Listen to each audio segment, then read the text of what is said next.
తీర్థాలు మణిద్వీపానికి మహానిధులు 14 లోకాలన్నిటిపైన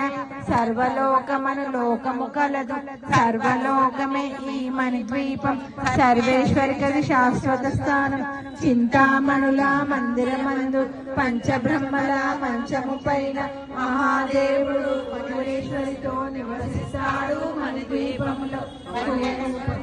ఆభరణాలు చింతామణి పరమేశ్వరి దాల్చి సౌందర్యానికి సౌందర్యంగా అగుపడుతుంది మణిద్వీపంలో పరమదేవతను నిత్యము కొలిచి మనసర్పించి అర్చించినచో అపారధనము సంపదలిచ్చి మణిద్వీపేశ్వరి దీవిస్తుంది పవిత్ర గృహములు కట్టిన వారు మణిద్వీపవర్ణన 9 సార్లు చదివిన చాలు అంతా శుభమే అష్ట సంపదలు తులతూగేరు శివ కవితేశ్వరి శ్రీ చక్రేశ్వరి మణిద్వీపవర్ణన చదివిన